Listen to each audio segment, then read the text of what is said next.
Tere hommikust, rõõm teid jälle siin Bigbankas näha. Täna siis anname ülevaate oma selle aasta tulemusest mai seisuga.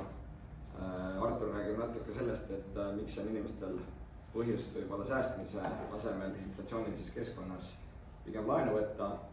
Ja Raul Eamets tutvustab oma uuendatud majandusprognoosi. Kui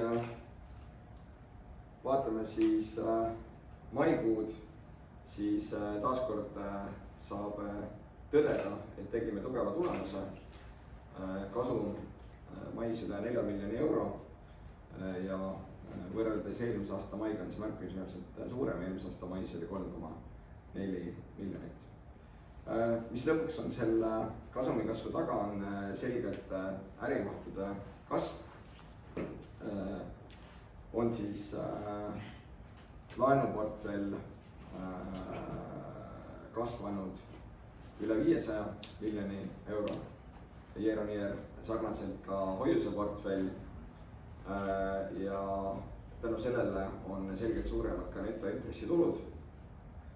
Ning mida kindlasti võib positiivseks lugeda on see, et võrreldes eelmise aasta 5 kuuga on krediidikahjud ja eraldiste kulu vähenenud ligi 50%. Et see näitab selgelt seda, et Bigbanka laenuportfell on väga kvaliteetne.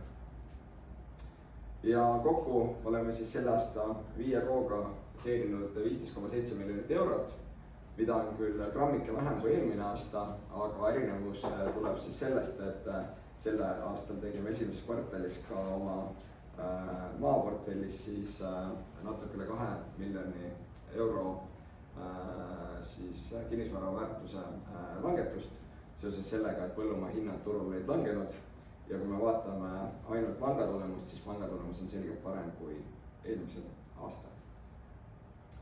Nüüd vaadates seda kasvu, siin siis graafikul klientide hoiused, oleme suutnud oma kasvutempot hoida, et kui aastal 2023 kasvasime 24%, eelmine aasta siis 20% ja selle aasta esimese 5 kuuga oleme kasvanud 9%, aga jällegi vaadates seda nii-öelda mahtu, siis ligi 260 miljonit on Bigbankas hoiuseid rohkem.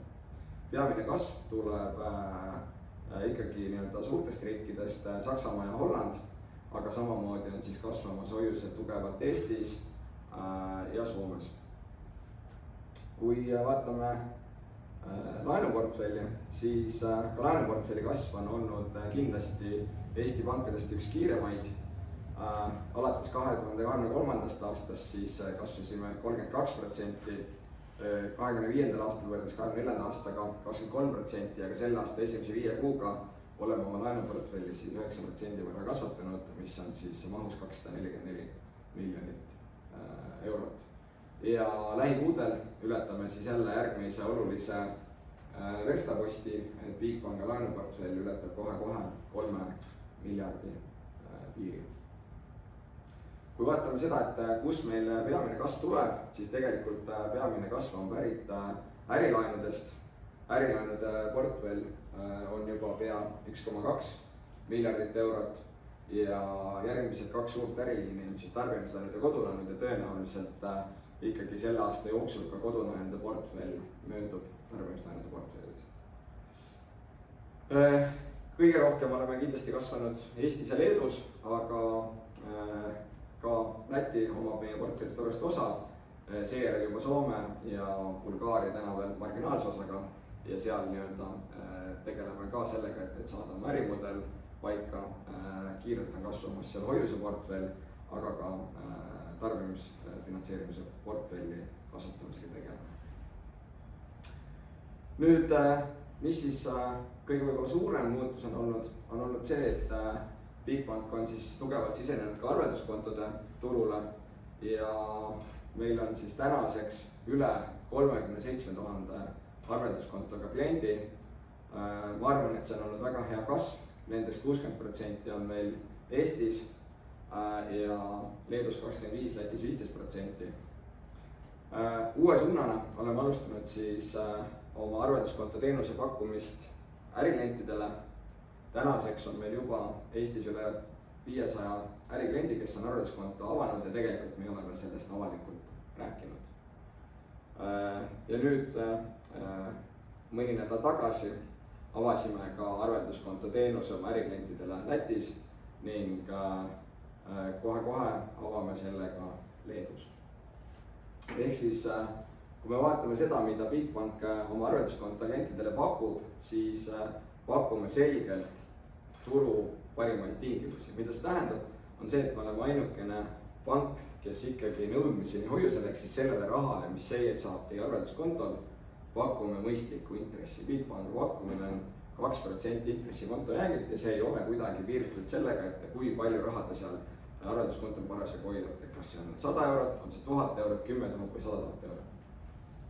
Me ei võta oma klientidelt teenus- ja haldustasusid ja kui me vaatame ka oma kaardipakkumist, siis inimesed saavad meie debetkaardiga võtta kuni 2000 eurot sularaha välja ilma lisatasudeta. Bigbankas, nagu ka teistes pankades, on raha Tagatisfondi poolt turvaliselt tagatud. Meil on mugav mobiiliäpp ja tasuta debetkaart. Ja see on võib-olla selline kiire vaade meie majandustulemustesse ja tegemistesse ja annaksin sõna üle Arturile. Aitäh! Ja, tere hommikust! Martin räägib Bigbankist, Raul räägib meile majandusest, mina räägin meie klientidest. Millest ma täna räägin täpsemalt, on see, et kuidas eestlased rahatargalt vaeseks jäävad.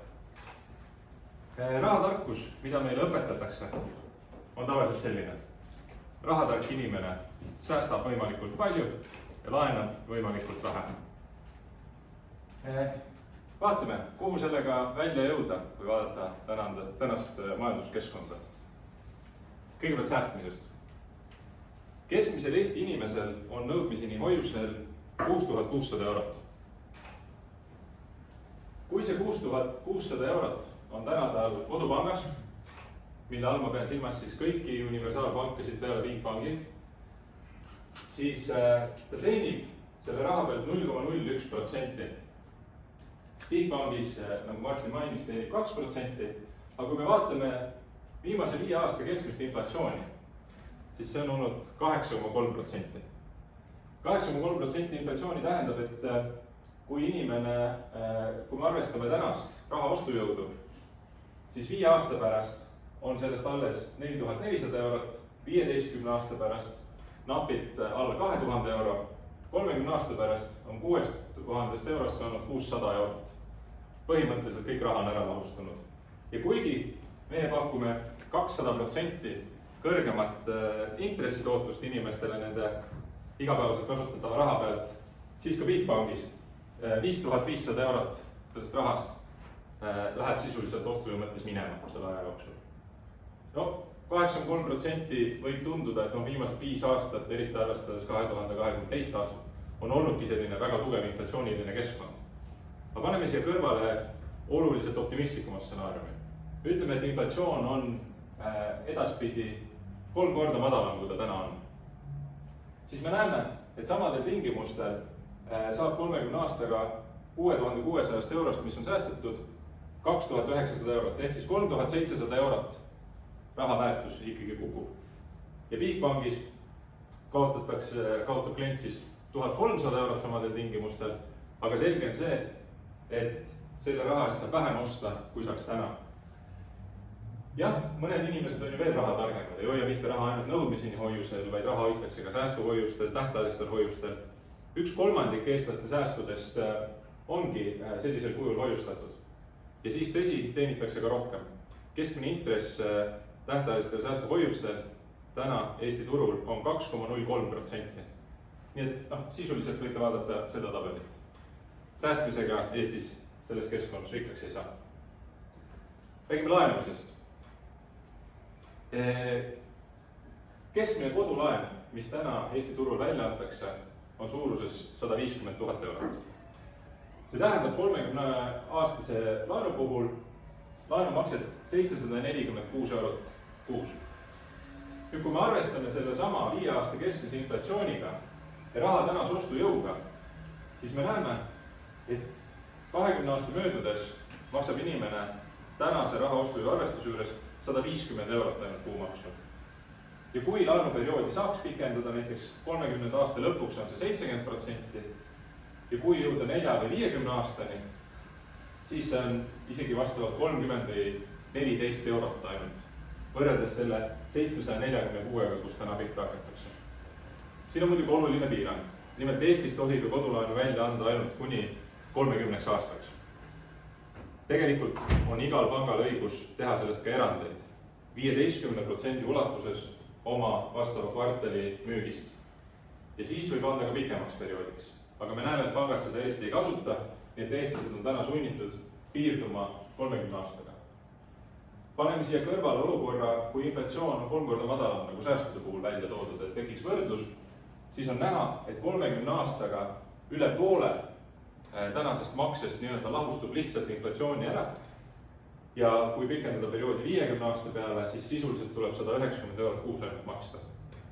Nüüd, mis on kodulaenu puhul teistmoodi kui näiteks inimesel, kes täna elab üüripinna, on see, et inimene saab kogu kinnisvara väärtuse kasvu endale. Ja kui me selle paneme siia kõrvale, siis 5 aasta keskmine kinnisvara väärtuse kasv Eestis on 10,7%.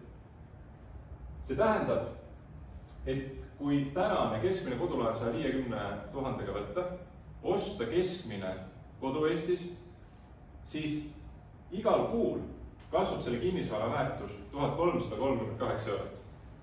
Ja kui me lahutame siit maha laenumakse, mida ma eelmised slaidil näitasin, ehk siis 746 eurot meie arvutuses, näeme me, et sellises keskkonnas hakkab klient võitma sisuliselt esimesest laenumaksest. Aga jällegi, koos inflatsiooniga on tõenäoliselt ka kinnisvara hinnad kiiremini kasvanud kui tavaliselt. Kui me vaatame 10 aasta keskmist perioodi, siis on kinnisvara hinnad kasvanud aastas keskmiselt 8,4%. Ja kui me tahame väga konservatiivsed olla, 100% kindlad, sest selgelt on ju risk üksiku kinnisvara objektiga ja turuvõrdluses, siis kui me paneme siia kõrvale 3,6% aastaseks kinnisvara hinna kasvuks, ja siin juhul ma tahaksin välja tuua, et 10 aasta kõige madalam siiani on 4,7%, et see on tõesti konservatiivne pakkumine, siis iga laenumaksega klient nii-öelda kaotab 300 eurot. Kaotus tähendab siis seda, et kui ta selle kinnisvara ühel hetkel maha müüb, kui palju raha seal elamise eest ta maksma peab. Nüüd üüriturult sellist pakkumist sellise kinnisvara puhul kuskilt ei saa. Üürimaksed on oluliselt kõrgemad ja kuskil peab inimene ometi elama. Aga kui see arvestus kõrvale jätta, siis kuskil 15 aasta peale jõutakse sinna 0 punkti, kust edasi on iga laenumakse puhul tegelikult kinnisvara väärtus kasv kiirem, kui on see kogu summa, mis pangal on makstud.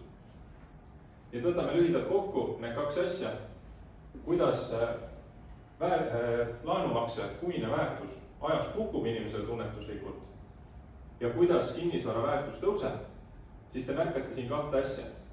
Esimene asi on see, et ka meie kõige konservatiivsemate eelduste põhjal on alati mõistlik võtta kodulaenu ja nii pikaks perioodiks kui vähegi võimalik. Ja teine asi, mida te näete, on see, et suuremad võidud algavad alles 30 aastast, mis juhuslikult on just see koht, kuhu täna on piiratud meie maksimaalne laenuperiood. Nüüd, nagu pahatihti juhtub, Soome käib Eestist natukene ees ja alates 1. juunist lubatakse Soomes nüüd kodulaenu anda kuni 40 aastaks. Ja see on väga õige suund. Sellega saab elavdada kinnisvaraturgu, noored saavad kiiremini oma koju ja kõik me saame hakata teenima sellest täiendavast kasvust, mida te just nendel viimastel aastatel siin slaididel näete. Nii et tänases inflatsioonilises keskkonnas, kus me oleme, on rahatarkuse põhiprintsiibid teistpidi. Säästja kaotab ja laenaja võidab. Kui me vaatame, mida Bigbank pakub, siis meie pakumegi kõige kõrgemaid intresse säästudele. Meie tähtajalised säästuhoiused on kõige kõrgemate intressidega turul ja loomulikult arvelduskonto, kus meil sisuliselt konkurentsi ei olegi.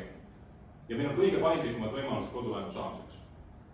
Nüüd, kui kodulaenudele selliste paindlike võimaluste pakkumine toob kliente nii-öelda rahulikumas tempos juurde, sellepärast, et selle peale ei joosta kohe tormi, siis väga lihtne on ju vahetada seda panka, kus igapäevaselt arveldad.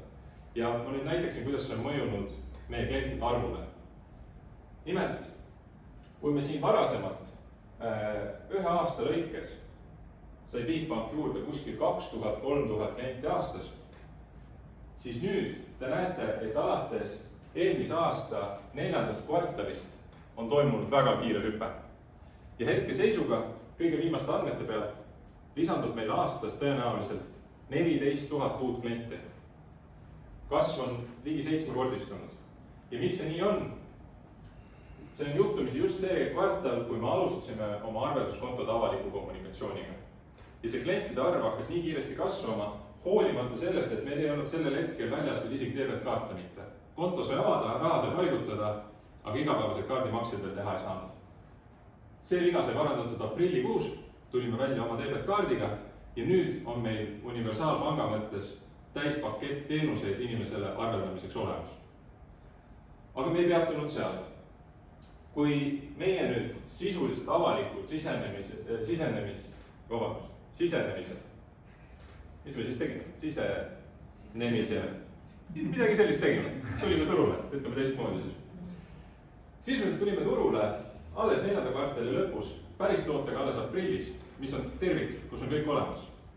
Siis tänaseks saan ma päris uhkelt öelda, et alates kell 9 hommikul oleme me pettustega võitlemise osas Eestis kõige turvalisem pank, kui me peame silmas just telefoni teel tehtavaid pettuseid, kus inimestelt küsitakse nende Smart ID paroole. Miks?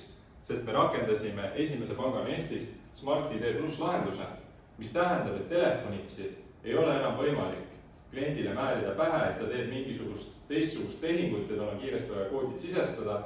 See tehing peab toimuma kliendi enda arvuti ekraanil, ta peab kasutama enda seadet selle kinnitamiseks. Nii et eelmise kvartali lõpust kuni selle aasta 2. kvartalini on sisuliselt, me oleme alustanud arveldusteenuse pakkumisega ja tänaseks esirinnas funktsionaalsustega. Aitäh teile!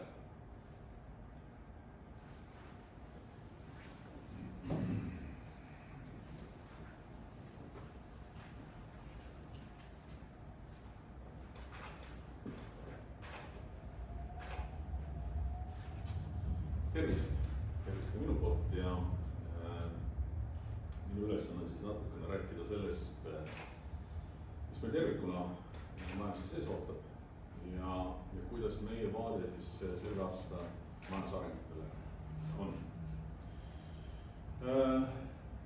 Ma alustaksin ikkagi sellest kõige suuremast tegurist, mis täna nii maailma kui Eestit mõjutavad. Ja see on ikkagi see, mis toimub Lähis-Idas, Iraanis ja ka täna hommikused uudised ütlevad, et mingit maarahunemist me seal ei näe.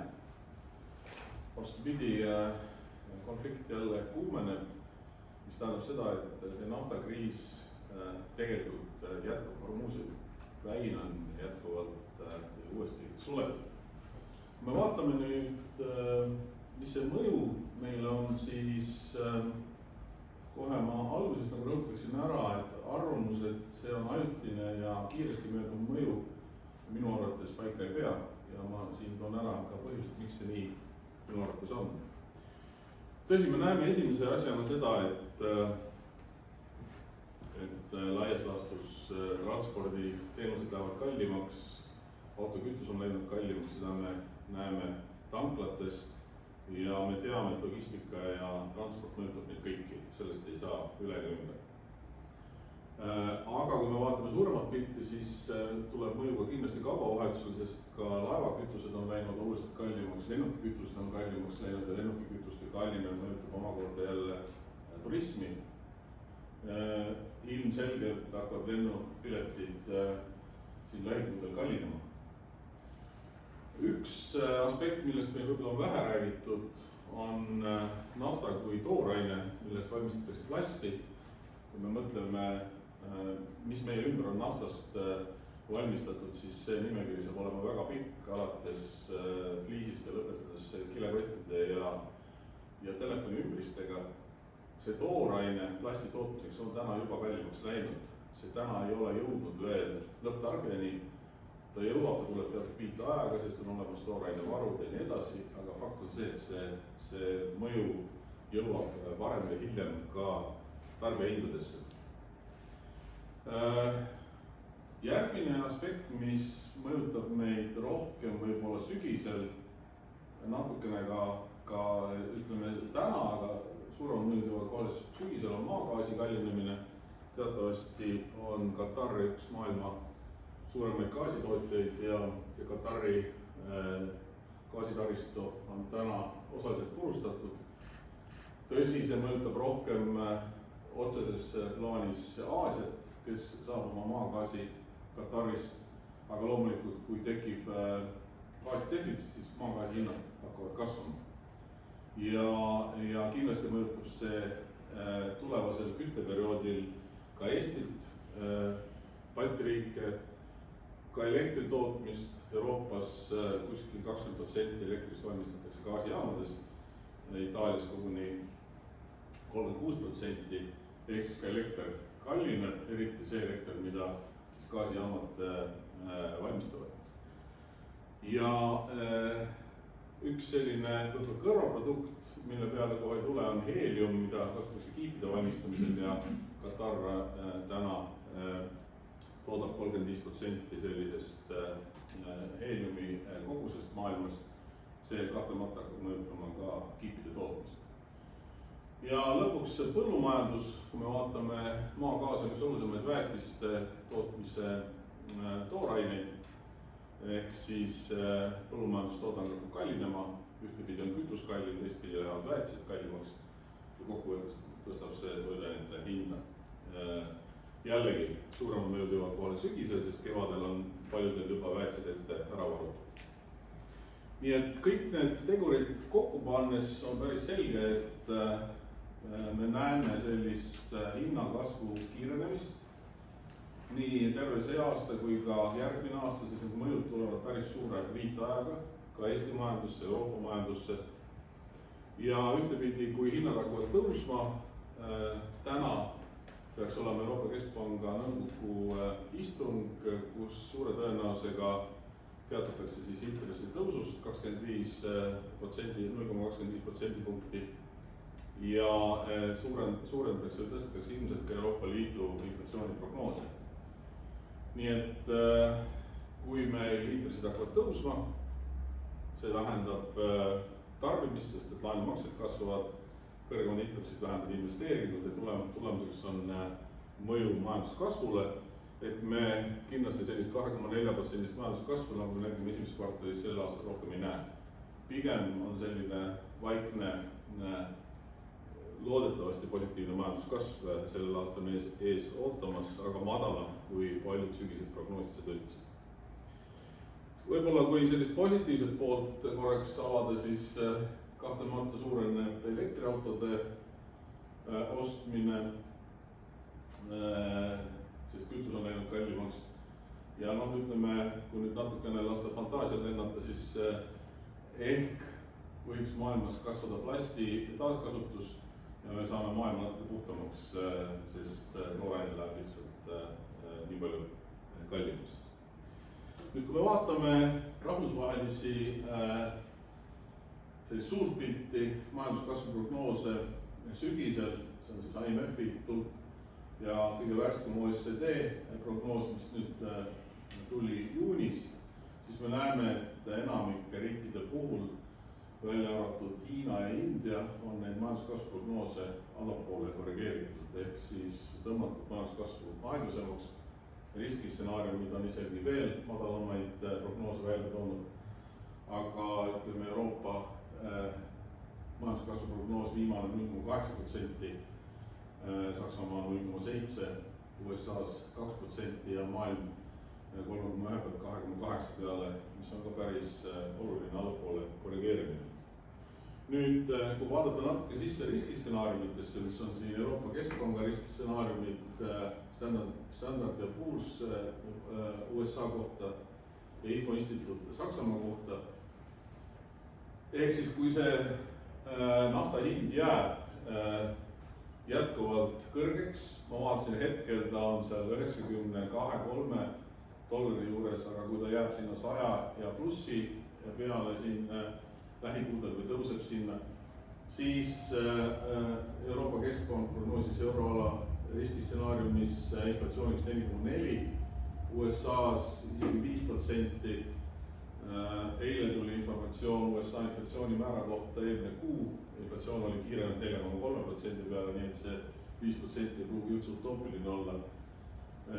Nii et me näeme hinnatõusu kiirenemist ja see tähendab kindlasti ka intresside tõusu.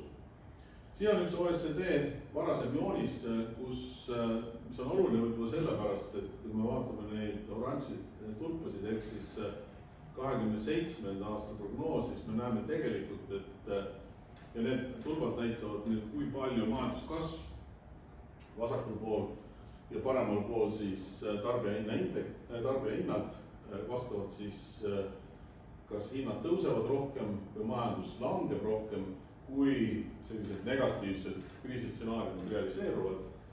Ja me näeme, mis on oluline just, et põhiline mõju jõuab kohale 27. aastal, mitte 26. aastal. Ehk siis tegelikult neid naftakriisi mõjusid, nagu ma ütlesin, Eesti võib-olla näeb esimesi rohkem sügisel, aga veel rohkem järgmisel aastal, kui kõik see hakkab lõpuks jõudma ka lõpptarbijahindadesse. Sellist negatiivset ootust peegeldab ka tarbijahinnaindeks. Me näeme siin alates sellest Lähis-Ida kriisist märtsist alates on tarbijaootused läinud allapoole nii 3 Balti riigis kui Bulgaarias, kui me räägime Bigpanga riikidest. Siin väike nõks nüüd viimasel kuul ülespoole, aga mitte väga oluline põhimõtteliselt, ütleme ikkagi, et tarbijaootused on suhteliselt negatiivselt, nüüd vaatame, kuhu need ootused järgmine kuu liiguvad. Ja sarnast pilti isegi järgsemat kukkumist näeme Euroopa Liidus keskmiselt, et tarbijaootused on pärast seda Lähis-Ida kriisi kõvasti allapoole läinud ja loomulikult tarbijaootused hakkavad mõjutama tarbimist ja läbi sellega majanduskasvu. Nüüd, kui me räägime Euriborist, siis põhimõtteliselt on 2 stsenaariumit. Esimene on siis nii-öelda baasstsenaarium, kui nüüd oletame, et täna intressid tõusevad, siis tuleb üks intressitõus sügisel veel ja 6 kuu Euribor oleks siis aasta lõpus 2,65%. Kui nüüd inflatsioon on kiirem, kui me täna seda prognoosime, siis võib tulla ka kokku 3 tõusu või isegi rohkem, näiteks kui aasta lõpuks keskpanga intress tõuseb 2,75 peale, siis 6 kuu Euribor on 2,9%. Nii et ka see stsenaarium on täiesti realistlik, sõltub, kui tugev nüüd see hinnatõusu mõju meil sel aastal lõpuks tuleb. Hetke prognoos, komisjoni prognoos on 3,0%, Euroopa Keskpank 2,6%, aga ma ei imesta, kui täna neid numbreid, vähemasti keskpanga numbreid korrigeeritakse veel ülespoole. Kui Balti riike vaatame, siis võib eeldada, et Eestis mingid väga olulisi majanduspoliitilisi otsuseid ei tule, sest et valimised on tulemas. Pigem võib-olla sellised otsused, mis mõjutavad eelarvet, ehk siis eelarve defitsiidi kasvatamise suunas võivad otsused liikuda siin enne valimisi.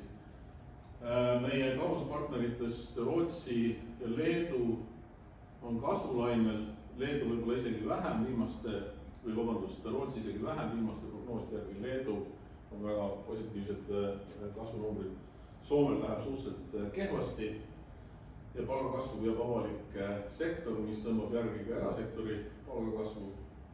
Läti puhul on sel aastal valimised ja seal on olnud viimastel kuudel palju poliitilist segadust. Lisaks on meieni jõudnud ka info selle segaduse kohta, mis on seotud Rail Balticu finantseerimisega, samuti Air Balticu probleemid on tõenäoliselt loonud sellise ebakindla investeerimisse kliima või keskkonna Lätis, sellepärast ka Lätile väga suurt majanduskasvu ei prognoosi ja Läti mõning probleem on ka see, et tema sõltuvus maagaasist on oluliselt suurem kui Eestis nii elektri tootmisel kui küttesüsteemides. Leedul läheb sellel aastal hästi, eelkõige tänu eratarbimise kasvule, sest teises sambas vabaneb päris märkimisväärne kogus raha, teatavasti viisid nad läbi teise samba reformi nii nagu Eesti mõni aeg tagasi. Ja see kindlasti lükkab majanduskasvu ülesse.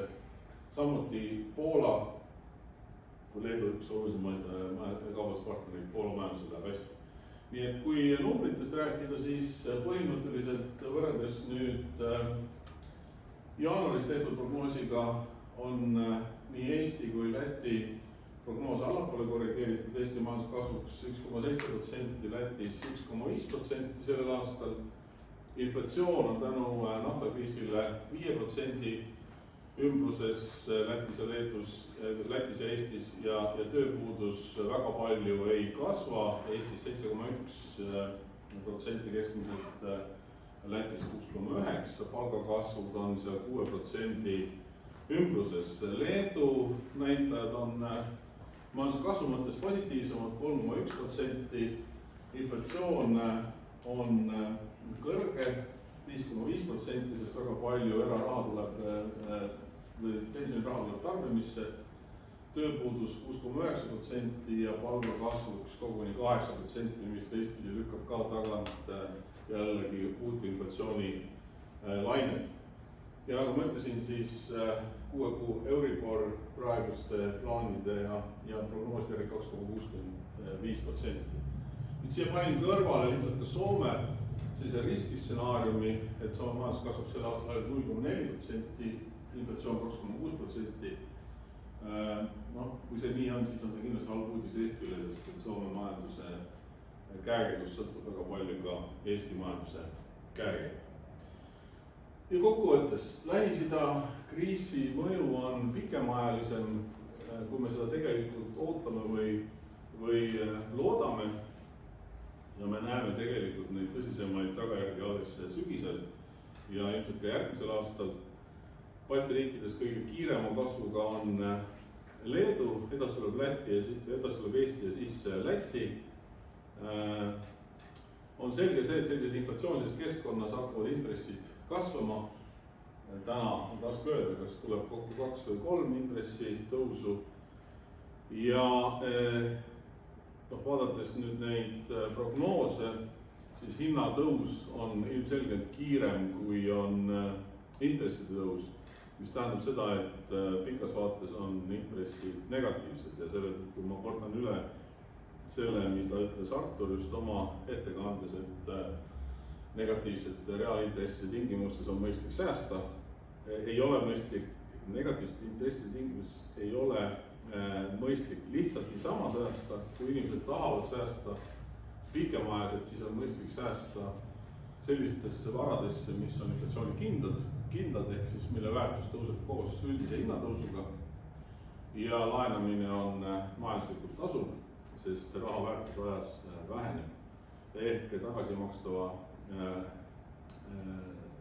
raha tuleviku väärtus on suhteliselt väike, seda me nägime siin ka varasemas ettekandes, nii et selline on üldine pilt, pigem on sellised murenoodid tuleviku vaates, aga loodame, et ma eksin. Aitäh!